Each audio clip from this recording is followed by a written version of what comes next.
Two of the most powerful men on Earth sat across a table in Beijing this week. One of them flew 9,500 miles to get there. One of them never had to leave home. And when it was over, one of them won. The question is, which one?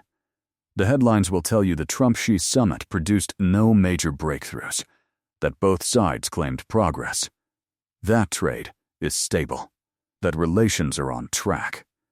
But headlines are not intelligence. Headlines are what powerful people want you to believe. Because while the world was watching handshakes and state banquets and a Chinese military band playing IMTA, something else was happening entirely.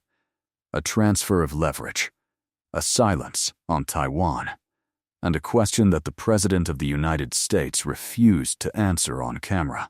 Let us start before Trump even landed in Beijing. Because before the summit began, the concessions had already started.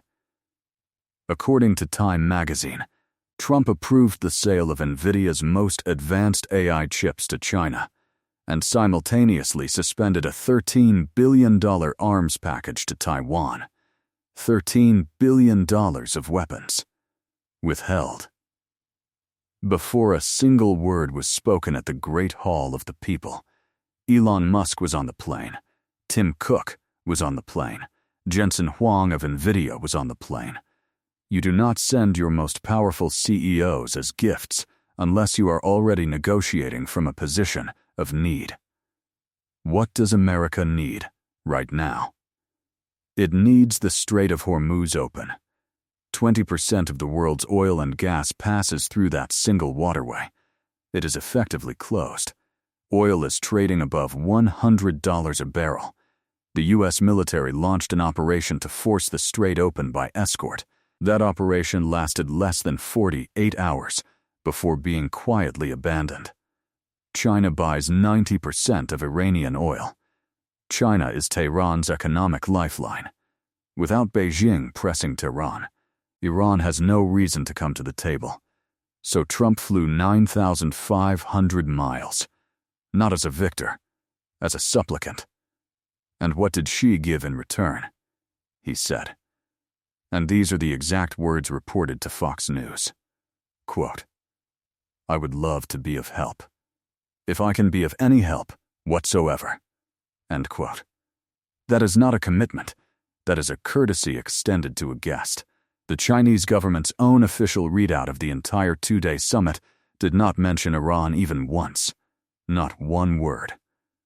Meanwhile, Xi used the first day of meetings to publicly warn Trump that mishandling Taiwan could cause, in his words, clashes and even conflicts. Taiwan, Xi said, is the most important issue in China-US relations. Trump stood next to him, silent, when reporters asked Trump directly whether Taiwan had been discussed. He ignored the question entirely. Secretary of State Marco Rubio rushed to assure the world that U.S. policy was unchanged. But the $14 billion arms sale to Taiwan that was approved in December remains unsigned on Trump's desk today. Now here is what the mainstream media is not telling you. China is not just watching this Iran war, it is studying it.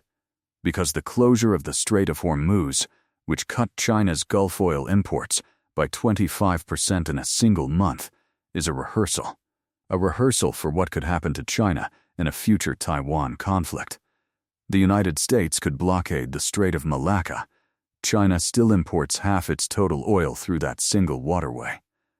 So every day the Hormuz blockade holds, China is learning, hardening its supply chains, and quietly offering itself as the alternative power broker across the Gulf. Xi met with Abu Dhabi's Crown Prince weeks before this summit. He has been calling Gulf leaders personally, proposing a new Chinese-led security architecture for the entire region. And the moment Trump's plane left Beijing, Vladimir Putin announced he is flying to China next to discuss, in the Kremlin's words, Trump's visit. Think carefully about that sequence.